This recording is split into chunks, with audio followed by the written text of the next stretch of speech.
Welcome to Learn About Law. My name is Kevin O'Flaherty from O'Flaherty Law, and today we're going to talk about factors that courts consider when determining child custody issues in divorce cases.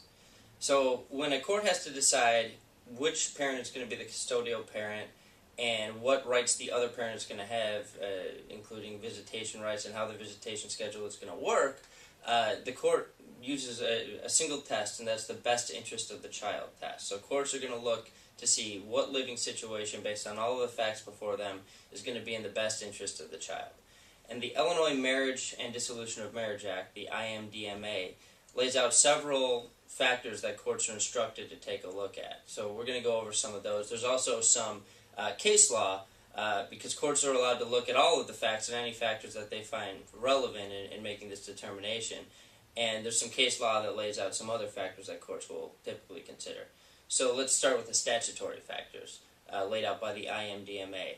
So the statutory factors are first the wishes of the parents, the wishes of the child, and the wishes of the child are going to have more weight the older the child is. If it's a 17-year-old or 16-year-old, that's going to almost be the only factor that the court looks at.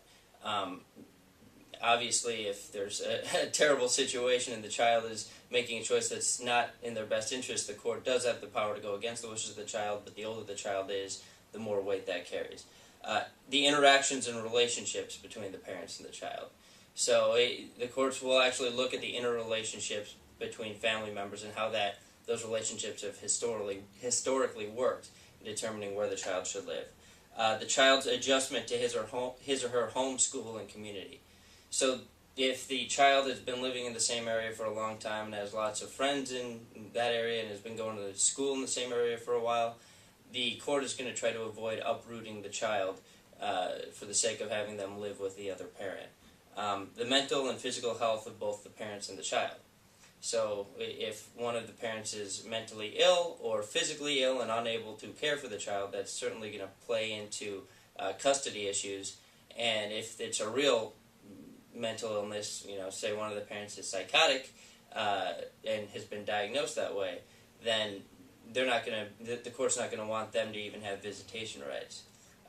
Whether abuse has occurred either to the child or to any other person. So if one of the parents is abusive, obviously it's not in the best interest of the child for the child to be around that parent frequently. Whether the parents have the ability to cooperate. So the court will look at the relationship the parents have had and whether they've shown the ability to work together in the past, and that'll play a factor in how the mechanics of the visitation relationship is going to work.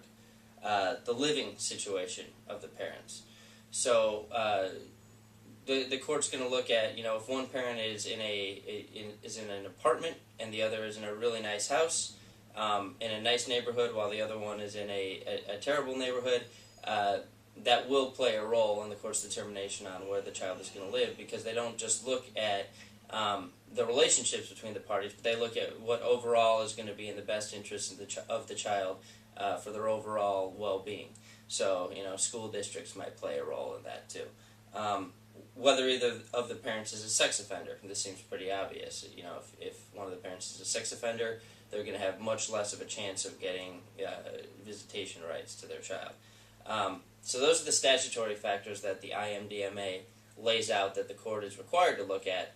And like I said, the court has the ability to look at any other facts or factors that are relevant to the best interest of the child. Some factors that other courts have looked at and that have appeared in case law before that courts will frequently refer back to as precedent are the race and the religion of the parents and the child, the parents' work schedules and availability, one parent's interference with the other parent's relationship with the child. So if one parent is bad-mouthing the other parent or trying to prevent the other parent from having a relationship with the child, that may weigh against the parent that's interfering as far as custody and visitation rights.